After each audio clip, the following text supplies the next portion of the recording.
कहाँ गया ये लेकर?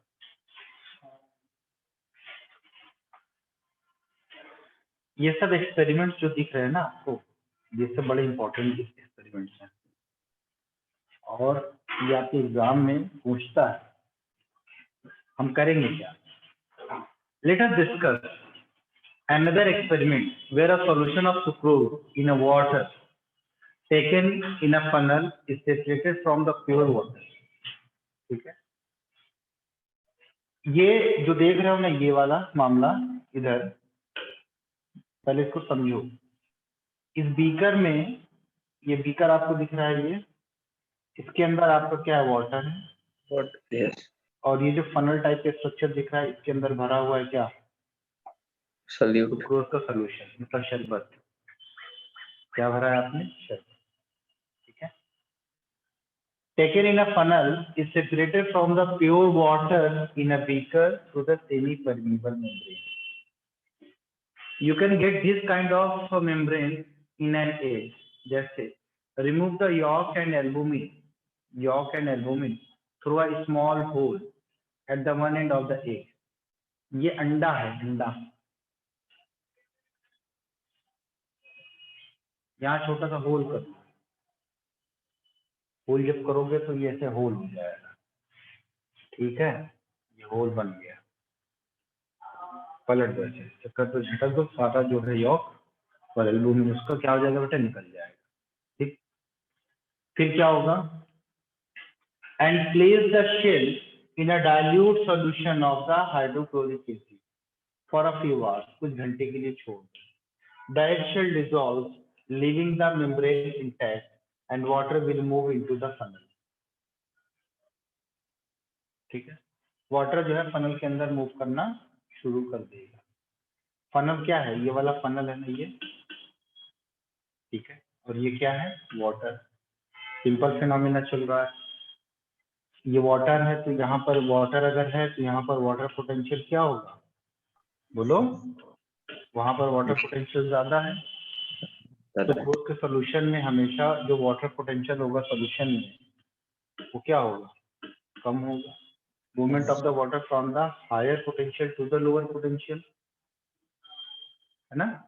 वाटर मूवमेंट कहाँ से हो रहा है बेटा? हायर टू लोअर पोटेंशियल की तरफ हो रहा है। ठीक, किसके थ्रू हो रहा है? ये जो मेम्ब्रेन दिख रही है ये आपकी क्या? प्लाज्मा मेम्ब्रेन है, सेमी परमेबल मेम्ब्रेन है, जो हमने ऑब्टेन किया है, एक से ऑब्टेन किया है। कैसे मिला था? सब प्रोसेस पूछेगा क्योंकि एनसीईआरटी का ही पार्ट है ना। आपने अंडे को लिया, उसकी जो है अंदर से मटेरियल को निकाल करके आप उसको ऑमलेट बना के खा गए, बाकी जो उसका शेल बचा था उसको डाइल्यूटेड हाइड्रोक्लोरिक एसिड के अंदर हमने प्लेस कर दिया, फनल के साथ प्लेस कर दिया। मेम्ब्रेन जब बन गई, एक घंटे बाद उसको हमने लपेट दिया, फिर उसके अंदर क्या भर दिया? सुक्रोज का सोल्यूशन भर दिया फनल में, और वाटर के अंदर उसको प्लेस कर दिया। जब हमने प्लेस कर दिया तो क्या हुआ? यहाँ का पोटेंशियल, यहाँ का वाटर जो है अब यहाँ से यहाँ की तरफ मूव करना शुरू कर दिया। क्यों मूव कर रहा है? क्योंकि यहाँ पर डिस्टेंसेस, यहाँ पर ग्रेडियंट डेवलप हो चुका है, हायर टू लोअर की तरफ मूवमेंट होगा। यानी यहाँ पर दूसरे शब्दों में आप देखेंगे, यहाँ पर फ्री वाटर ज्यादा है, यहाँ पर फ्री वाटर कम है। यहाँ पर बाउंड वाटर जो है क्या है? बाउंड वाटर क्या है बेटा? यहाँ पर बाउंड वाटर कम है, यहाँ पर बाइंड वाटर क्या है? ज्यादा। यहाँ पर सॉल्यूट का कंसंट्रेशन कम है, सॉल्वेंट का कंसंट्रेशन ज्यादा है। यहाँ पर सॉल्यूट का कंसंट्रेशन ज्यादा है, सॉल्वेंट का कंसंट्रेशन कम है। तो तमाम चीजें क्या? वही ऑस्मोसिस वाला फिनोमेना चल रहा है, हायर टू लोअर कंसंट्रेशन की तरफ मूवमेंट हो रहा है। ठीक, अब आगे देखिए। The egg shall dissolve, leaving a membrane intact. Water will move into the funnel, resulting in rise in the level of the solution in the funnel. This will continue till the equilibrium is reached. In case sucrose does diffuse out through the membrane, will this equilibrium will be overreached? तो इसको हम, ये जो बात कही जा रही है किसको कही जा रही है बेटा? बताइए। ऑस्मोसिस का रिटर्न क्या होता है? Reverse osmosis. रिवर्स ऑस्मोसिस हम कब करवाते हैं? सोल्यूशन पे ज्यादा प्रेशर देंगे तो क्या होगा उससे?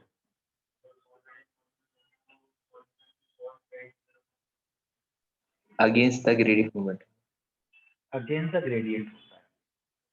बड़ी सिंपल सी बात है। हाँ सुनो, इसमें रिवर्स ऑस्मोसिस में क्या होता है कि अब जब इसमें हम ऐसे प्रेशर देंगे ना, ऐसे प्रेशर अगर देंगे तो इसकी वजह से क्या होगा, ये रिवर्स ऑस्मोसिस। रिवर्स ऑस्मोसिस में क्या होगा कि जो सॉल्वेंट है वो लोअर से हायर की तरफ आना शुरू कर जाएंगे। बड़ी सिंपल सी बात है, बस इतना। एक्सटर्नल प्रेशर क्या कह रहे हैं हम, देखिए ध्यान से। External pressure can be applied from the upper part of the funnel such that no water diffuses into the funnel through the membrane. This pressure required to prevent water from the diffusing is in fact the osmotic pressure, and this is the function of the solute concentration. More the solute concentration, greater will be the pressure required to prevent the water from the diffusing in. तो जितना ज्यादा आपका solute का concentration होगा उस पर हम pressure apply करेंगे तो उतना ही जो है वाटर इसके अंदर एंटर नहीं करेगा। बड़ी सिंपल सी बात है।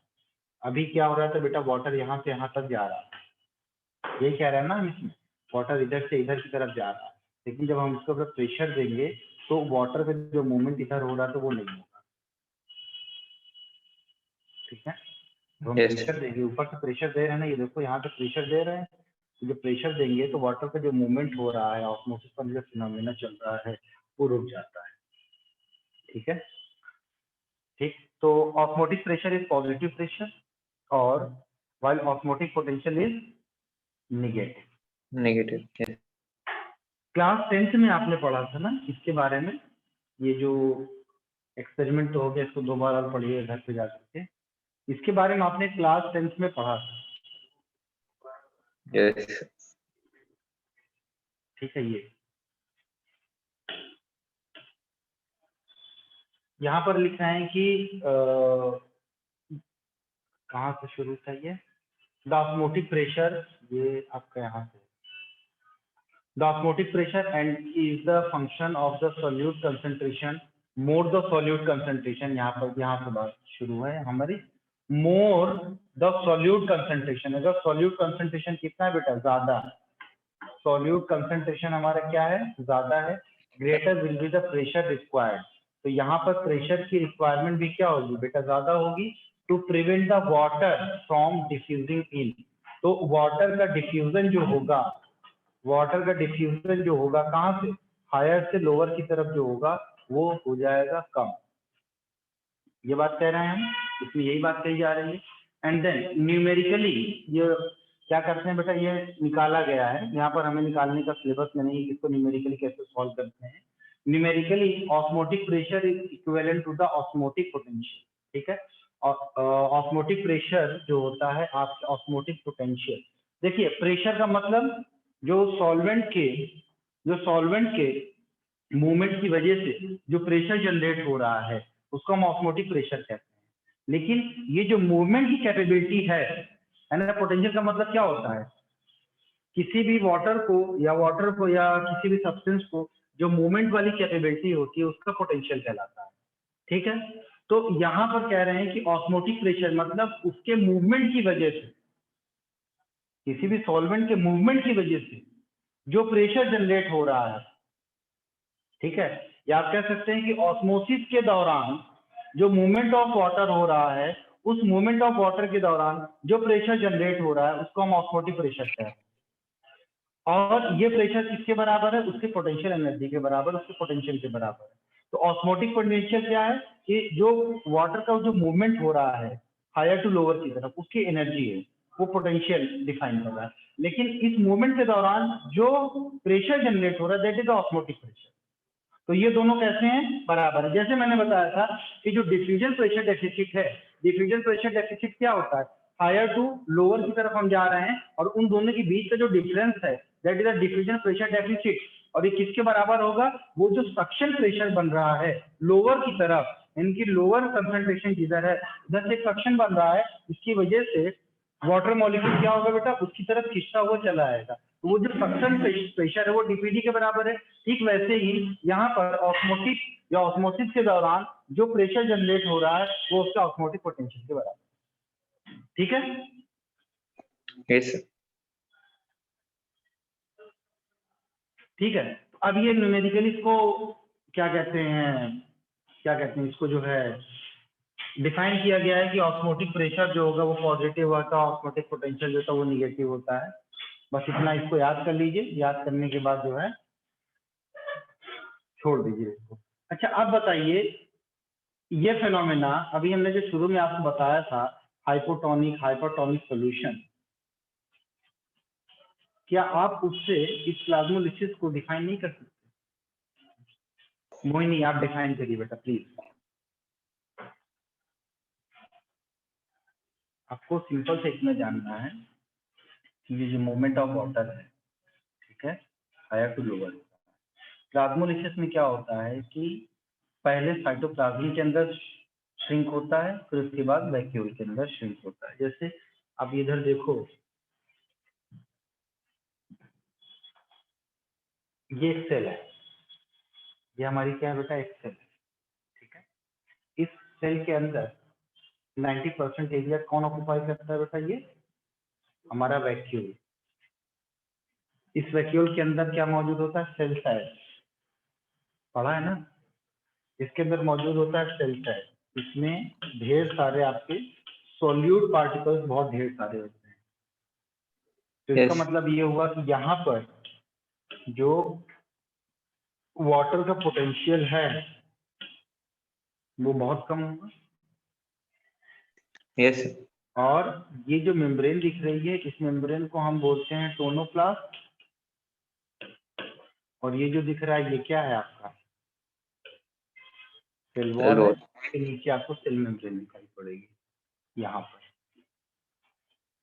तो अब आप बताइए कि अगर हम इसको हाइपोटोनिक सॉल्यूशन में डालेंगे तो क्या होगा, हाइपोटोनिक सॉल्यूशन में डालेंगे तो क्या होगा, ठीक। इसी बात को यहाँ पर लिखा गया है कि the behaviour of the plant cell और tissue with regard to water movement depends on the surrounding solution. Surrounding में सॉल्यूशन कैसा है उसके ऊपर हमारे प्लांट सेल का बिहेवियर डिपेंड करता है। अगर external, if the external solution balances the osmotic pressure of the cytoplasm then it is said to be isotonic. मतलब क्या हुआ कि बाहर का कंसंट्रेशन, सेल के बाहर का कंसंट्रेशन और सेल के अंदर का कंसंट्रेशन दोनों कैसे हैं बताइए? वो आपके सेम है, बराबर है, ठीक। ये बी वाली कंडीशन देख लो ना, बी वाली अपनी एनसीईआरटी की बुक में देखिए, ये बी वाली Yes. कंडीशन। इसमें क्या है कि जो सराउंडिंग का मीडियम है वो और इसके इंटरनल एनवायरनमेंट का मीडियम ये है, जो इन दोनों के बीच का जो ऑस्मोटिक प्रेशर है, मतलब हम जो कह रहे हैं कंसंट्रेशन जो है वो दोनों क्या है, इक्विलिब्रियम की स्टेज पर है, दोनों बराबर हैं। तो यहाँ पर जो नेट मूवमेंट होगा वो क्या होगा? जीरो। Zero. जब मूवमेंट ही नहीं होगा तो ना तो सेल हमारी टर्जिटी कंडीशन में आएगी और ना ही सेल हमारी फ्लैसिटी कंडीशन में आएगी। फ्लैसिड का मतलब सिकुड़ना होता है, श्रिंक कर जाना होता है, ठीक है। ये हमारी कैसी है? ये वाली सेल नॉर्मल की कंडीशन में। देखिए दोनों में आप देखिए, ये वाला जो वैक्यूल है, ये वाला वैक्यूल इस वाले वैक्यूल से छोटा है, देख रहे हो? ये वाला वैक्यूल और ये वाले Yes. वैक्यूल में देखें तो ये वाला बड़ा है और ये वाला क्या है? छोटा है। लेकिन यहाँ पर देखिए वैक्यूल बिल्कुल छोटा सा नन्हा सा हो गया एकदम।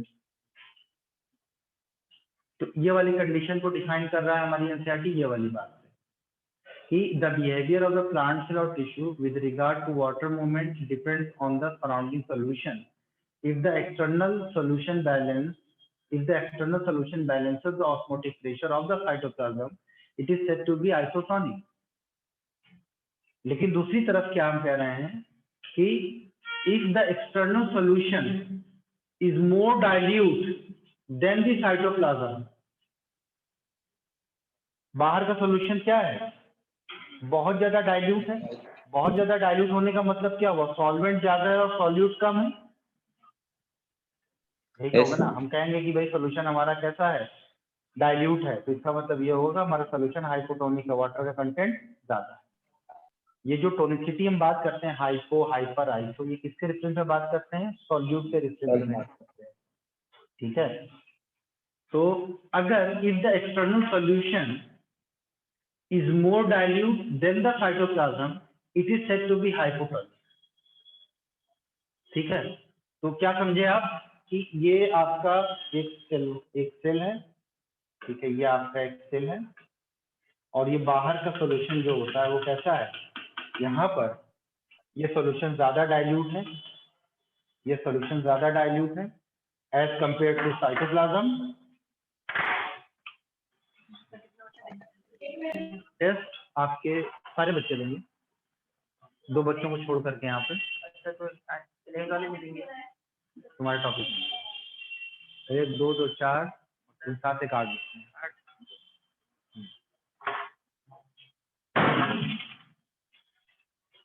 तो ये जो सॉल्यूशन होगा ये डाइल्यूट की कंडीशन में, तो इसको क्या बोले बेटा? हाइपोटोनिक। ठीक है, ये आपका हाइपोटोनिक सॉल्यूशन। अब अगर हाइपोटोनिक सॉल्यूशन है, बाहर का मामला कैसा हाइपोटोनिक है साइटोप्लाज्म के कंपेयर में, तो वाटर का मूवमेंट किधर से किधर होगा? बाहर से सेल के अंदर की तरफ। बाहर से अंदर की तरफ होगा। तो सन्नाटा क्यों रखे हो? बाहर से अंदर की तरफ मूवमेंट होगा बेटा ये। yes. अब दूसरी तरफ क्या है? अभी तो आप सॉल्यूशन को समझिए। And if the external solution is more concentrated as compare to cytoplasm, then it is said to be hypotonic. तब ये क्या हो जाएगा? हाइपोटोनिक। शुरू में मैं बताया, लेक्चर की शुरुआत में ही मैंने बताया, cell swells in the hypotonic solution. याद रखिए, हाइपोटोनिक सॉल्यूशन में सेल क्या हो जाती है बेटा? स्वेल कर जाती है। बड़ी सिंपल सी बात है। यहाँ पर देखिए, मैंने बताया कि ये आपका क्या है? ये आपका सेल है और ये है आपका वैक्यूल। ठीक है, और सॉल्यूशन कैसा है बाहर का?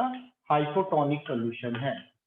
तो हाइपोटोनिक सॉल्यूशन में क्या हो जाएगा? सेल हमारी स्वेल कर जाएगी। तो मतलब यहाँ से वाटर का मूवमेंट अंदर की तरफ होगा। पहले साइटोप्लाज्म के अंदर जाएगा और फिर फाइनली किसके अंदर जाएगा बेटा?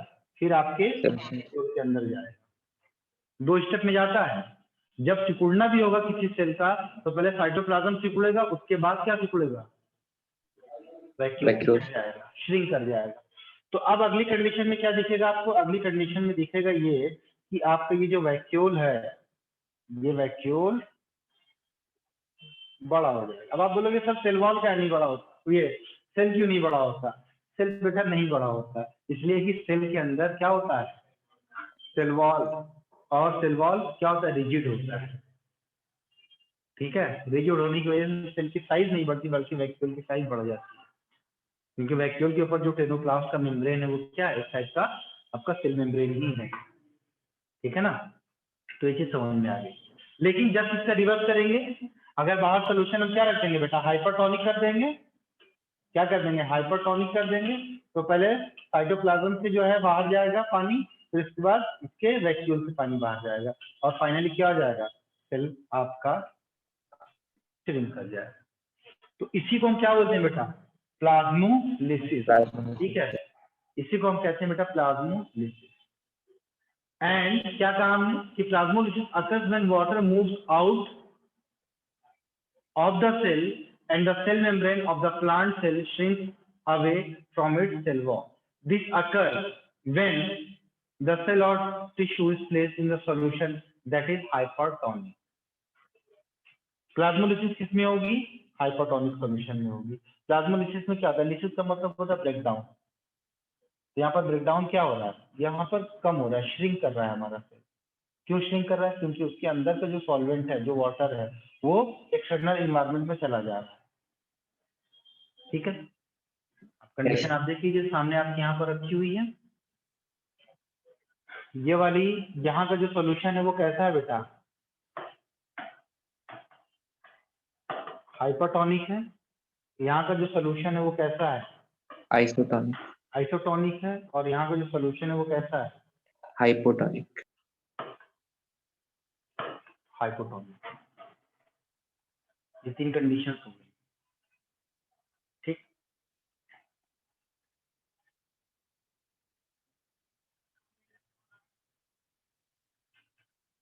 अब आपका बात आती है इस वाले पैराग्राफ, इस वाले पैराग्राफ।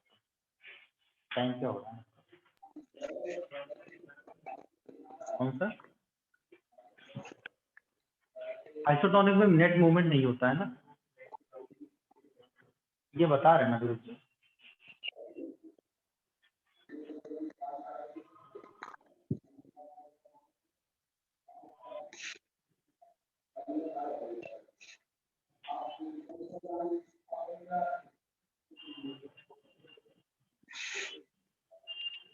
यहाँ पर गलत है, फ्लैसिड कैसे होगा, फ्लैसिड कैसे होगा, कुछ मिस्टेक है यहाँ पर, फ्लैसिड नहीं होगा। नॉर्मल सेल तो नॉर्मल होती है ना, उसको फ्लैसिड की कंडीशन कैसे कहते हैं? फ्लैसिड की कंडीशन में श्रिंकेज हो जाता है। फ्लैसिड की कंडीशन में क्या हो जाता है बेटा, श्रिंक कर जाता है। जैसे स्टोमेटा क्या फ्लैसिड कंडीशन में, फिर डाइजेटिक कंडीशन में, फिर फ्लैसिड ये टर्जिव, देखते हो ना, वही बात है। The process of plasmolysis is usually reversible, हमेशा याद रखना कि प्लाज्मोलिसिस का जो प्रोसेस होता है बेटा, ये कैसा है, ये रिवर्सिबल प्रोसेस है। कैसा प्रोसेस है ये, reversible process. When the cells are placed in hypotonic solution, तो क्या होगा, higher water potential or dilute solution as compared to the cytoplasm, water diffuses into the cell causing the cytoplasm to build up a pressure against the wall, that is called the Turger pressure। अभी जो हमने इससे पहले आपको define किया था, क्या कहा हमने कि ये आपका सेल है, ये आपका सेल है बेटा, ये वैक्यूल है, बाहर का सॉल्यूशन कैसा है, हाइपोटोनिक है, वाटर मूव करेगा अंदर की तरफ, तो जब वाटर इसके अंदर आएगा तो ये वाटर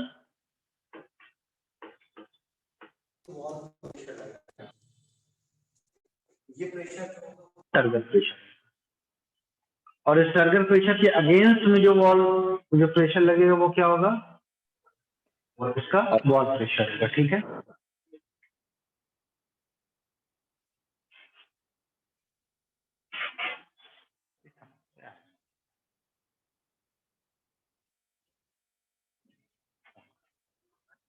दूसरी तरफ देखिए बेटा,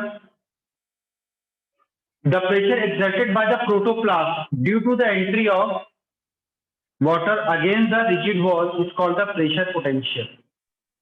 मतलब ये जो प्रेशर आप देख रहे हो जो लग रहा है, ये जो प्रेशर इधर लगा रहा है, इसका जो पोटेंशियल है उसको हम क्या बोल रहे हैं बेटा,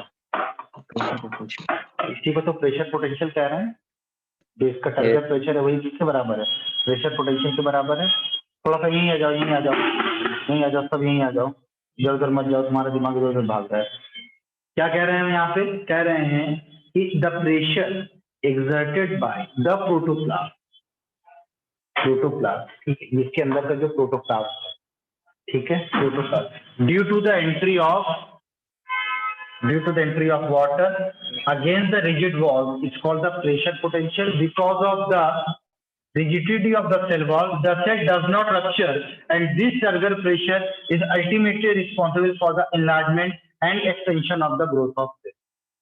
what would the pressure potential of the flaccid cell, in which organisms other than plants possess the cell wall? तो बैक्टीरिया होता है। ठीक है, तो इतनी सी बात आप समझ गए, मुझे तो एग्जैक्ट याद है। हाँ याद कर लो फिर उसमें। ये देखिए, ये वो फिनोमेना है जो कि आजकल के दौर में सबके साथ होता है, सरफेस फिनोमेना। सारा लगाव, सारा अपने अपने सरफेस पर, ठीक है, क्योंकि सब किस फॉर्म में है, प्योर फॉर्म में, किसी सच भी लगाव नहीं होता।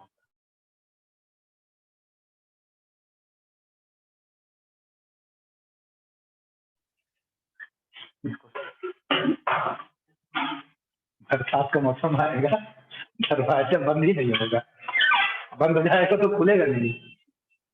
लात मारते हैं, भाव से मारते हैं, लात मार के तब दरवाजा खुलता है। दरवाजा क्या हो जाता है, इम्बाइब हो जाता है।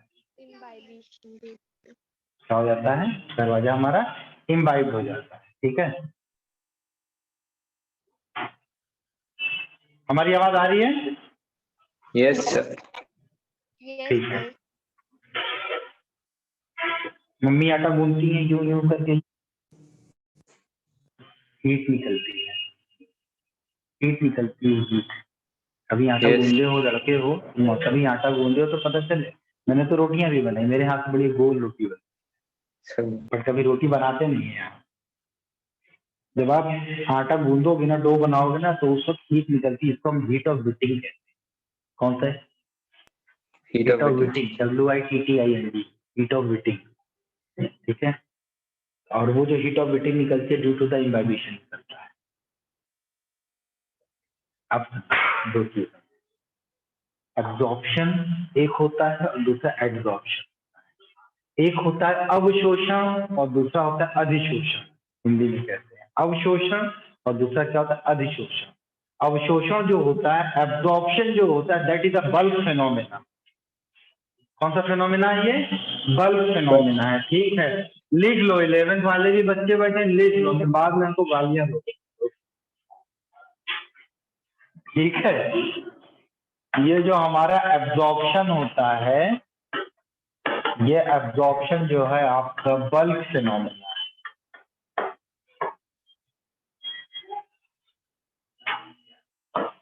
ये आपका बल्क फेनोमेना है। और आपका एड्सॉर्प्शन, जैसे किसी बच्चे को हमने कोई बात कही और उस बच्चे ने उस बात को सुना और उसको अपने प्रैक्टिकल लाइफ में डाल लिया, अमल में ला लिया, तो उसका मतलब ये हुआ कि मेरी बात उस बच्चे को एब्जॉर्ब हो।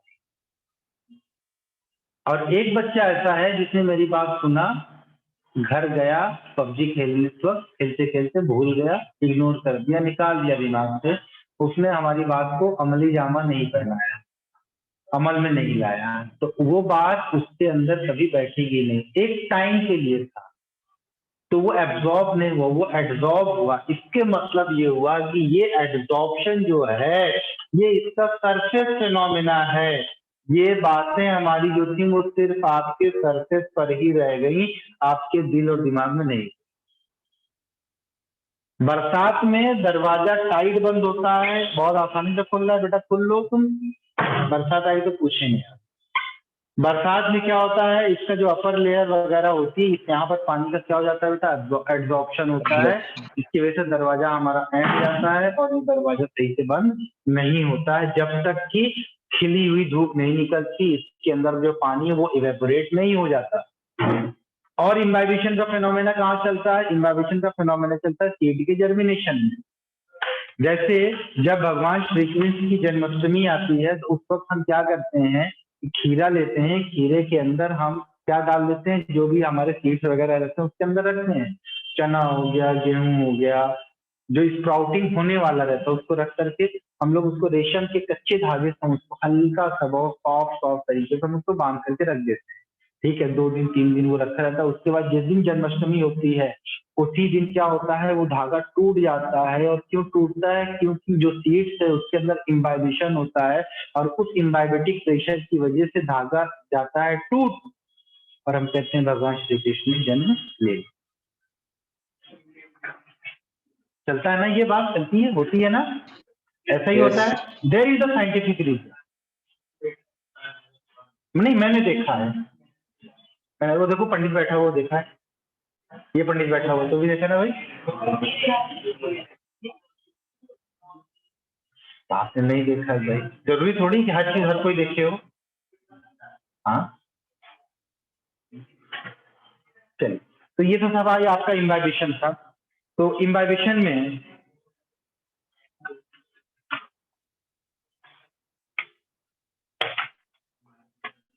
सीड जर्मिनेशन में imbibition is the first step होता है। सीड जर्मिनेशन में इम्बाइबिशन जो होता है वो आपका फर्स्ट स्टेप होता है। हाँ, ये first step of germination is the imbibition. ठीक है, तो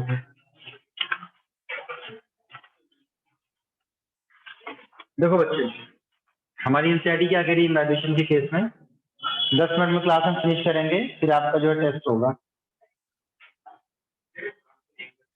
हाँ,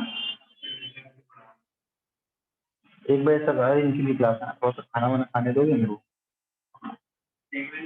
नहीं, 12 बजे तक पढ़ाएंगे। Imbibition is a special type of diffusion. जो कितना बढ़िया है जी, बहुत खूबसूरत किताब है। बच्चे को कॉफी गंदा करती है। ठीक है। Imbibition is a special type of diffusion when water is absorbed by the solid colloids, causing them to enormously increase in the volume. The classical example of the imbibition are absorption of water by the seeds and dry wood. Seeds और dry wood. Seeds जब absorb करेगा पानी को तभी इसके अंदर germination होगा, otherwise germination नहीं होगा। इसीलिए देखिए सीड्स आपके डॉर्मेंट फेज में पड़े रहते हैं। डॉर्मेंसी ऑफ सीड पढ़े हो ना, जानते हो, सालों तक पड़े रहते हैं स्पोर्स के फॉर्म में, सीड के फॉर्म में। रखे रहो गेहूं, तुम 10 साल रखे हो गेहूं, उसके अंदर जर्मिनेशन होगा ही नहीं। जैसे ही हल्का सा मॉइस्चर मिलता है जर्मिनेट हो जाता है। इसीलिए गेहूं की पैदावार में आप देखोगे ये ठंडी के सीजन में होता है और जितनी ज्यादा ओस पड़ती है उतना ही अच्छी उसकी पैदावार होती है। आप जो है गेहूं को जून जुलाई के महीने में नहीं पैदा कर सकते, क्योंकि बहुत ज्यादा एक्सेस वाटर क्या कर देगा, उसको सड़ा देगा, खराब कर देगा। लेकिन दूसरी तरफ क्या है, आपका धान है। धान को जितना पानी दीजिए उतना कम है, देते रहिए पानी, होता रहेगा। सबका अपना अपना फिनोमेना है काम करने के लिए। अब देखिए यहाँ पर याद करिएगा बेटा, ये इम्बिबिशन जो है सीड्स एंड ड्राई वुड के लिए, the pressure that is produced by the swelling of wood had been used by the prehistoric man to split rocks and boulders. सोचिए इतना ज्यादा प्रेशर जनरेट होता है इम्बिबिशन, रॉक्स को, boulders को, उसके जो छोटे छोटे डिवाइसेस होते हैं, दरारें होती है, उसके अंदर डाल देते थे और वो प्रेशर क्या हो जाता था, फटता था। ठीक है। दूसरी तरफ ड्यू टू इम्बिबिशन सीडलिंग का मतलब क्या होता है, जर्मिनेशन जो हो रहा है। Seedling would not have been able to emerge out of the soil into the open, they probably would not have been able to establish. ठीक है। अगर इम्बिबिशन नहीं होगा तो ना तो जर्मिनेशन होगा और ना ही उस प्रेशर की वजह से धीरे धीरे जो हमारा जो अंकुर होता है, सीडलिंग, अंकुर को कहते हैं ना सीडलिंग, जो सीड का जर्मिनेशन होने के बाद जो छोटा सा पौधा दिखाई पड़ता है नन्हा सा, जिसके पास दोनों कॉटिलेडन लगे हुए होते हैं पत्ती के, ठीक है, वो जो दिखता है उसको हम सीडलिंग कहते हैं। तो वो धीरे धीरे बाहर आता है। Water potential gradient between the absorbent and the liquid imbibe is essential for the imbibition. तो यहाँ पर भी वाटर पोटेंशियल की बात होगी, higher to lower water potential की बात होगी। भाई सीड को पानी में डालोगे तो क्या होगा, सीड वाटर को क्या करेगा, एब्जॉर्ब करेगा। क्यों करेगा, क्योंकि सीड के अंदर वाटर का कंटेंट नहीं है, ना के बराबर या बहुत कम है।